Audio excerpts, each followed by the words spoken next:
Pandemi COVID-19 merupakan keluarga besar virus yang menyebabkan penyakit pada manusia dan hewan. Pada manusia biasanya menyebabkan penyakit infeksi saluran pernapasan, mulai dari flu biasa hingga penyakit yang serius seperti Middle East Respiratory Syndrome dan sindrom pernapasan akut berat server akut respiratory syndrome atau dikenal dengan SARA. Coronavirus ini jenis baru yang ditemukan pada manusia sejak kejadian luar biasa muncul di Wuhan, Cina pada Desember tahun 2019, kemudian diberi nama Severe Acute Respiratory Syndrome coronavirus dan menyebabkan penyakit coronavirus yang dikenal dengan COVID-19. COVID-19 ini disebabkan oleh SARA yang termasuk dalam keluarga besar coronavirus yang sama dengan penyebab SARA pada tahun 2013. Hanya berbeda jenis virusnya. Gejalanya mirip dengan SARA, namun angka kematian SARA lebih tinggi dibanding COVID-19.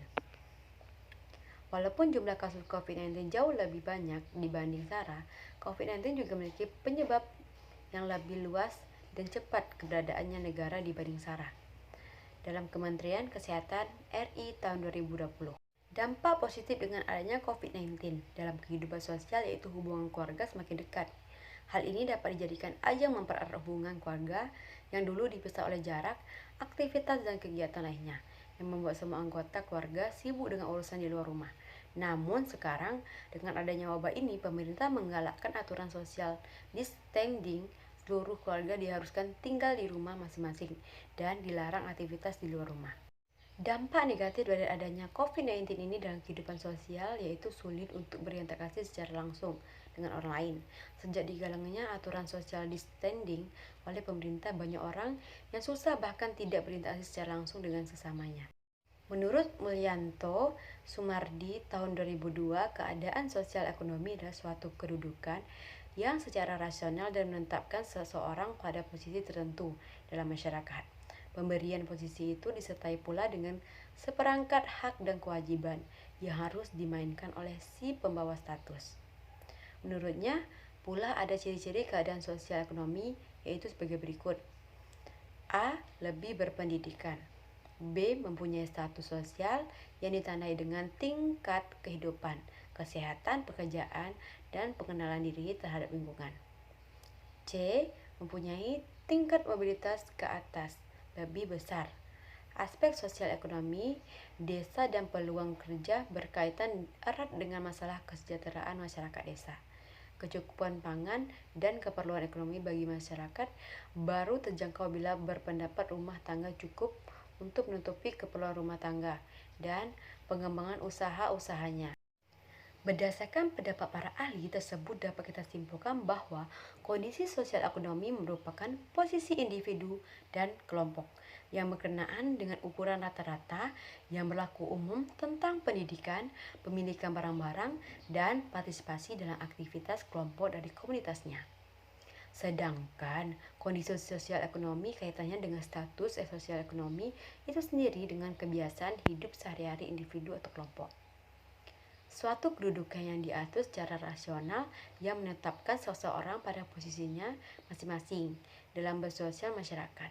Pemberian posisi tersebut harus disertai dengan hak dan kewajiban yang harus diperankan oleh seseorang yang membawa status tersebut. Adanya kondisi sosial ekonomi tersebut dikarenakan adanya saling kenal mengenal antara masyarakat satu dengan masyarakat lainnya. Adanya penguyuban, adanya sifat gotong royong dalam keluarga. Dampak COVID-19 terhadap kinerja sektor ekonomi, pelaksanaan protokol pencegahan dan pengendalian penyebaran COVID-19 berpotensi menimbulkan gangguan pada rantai input, operasi produksi, rantai produksi dan pemasaran output sehingga berdampak negatif terhadap kinerja sektor ekonomi. Sektor ekonomi terdampak pada tahap awal adalah sektor pariwisata dan sektor jasa transportasi, kemudian diikuti oleh sektor industri, pengolahan sektor perdagangan, dan sektor jasa lainnya. Ini sejalan dengan pandangan para ahli dampak COVID-19 terhadap keberlanjutan operasional usaha. Di samping ditentukan oleh jenis sektor, dampak COVID-19 terhadap keberlanjutan usaha juga ditentukan oleh skala usaha. Usaha skala besar memiliki ketahanan operasional yang lebih tinggi dibanding dengan usaha skala kecil dan mikro atau dikenal UMKM. Pandemi COVID-19 ini telah memberikan dampak terhadap dunia. Hampir seluruh sektor terdampak, tak hanya kesehatan, sektor ekonomi sosial juga mengalami dampak yang terjadi akibat pandemi virus corona ini. Pembatasan aktivitas masyarakat berpengaruh pada aktivitas-aktivitas masyarakat yang berimbas pada perekonomian. Kinerja ekonomi yang melemah ini turun pula berdampak pada situasi ketenagakerjaan di Indonesia dan pengangguran semakin bertambah. Kehidupan sosial ekonomi di kota dan di desa sangatlah stabil dari tahun ke tahun sebelum terjadinya penyebaran COVID-19 di Indonesia.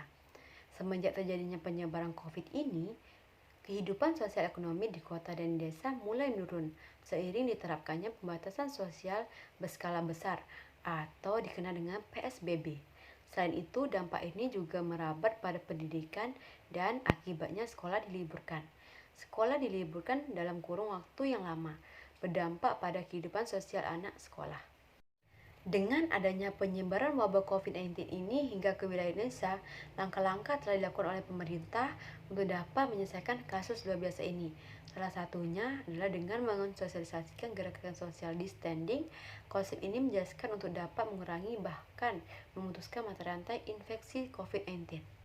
Baiklah, itu saja yang saya dapat sampaikan. Jika ada kata-kata saya salah, saya mohon maaf. Saya tutup dengan wabillahi taufiq wa hidayah.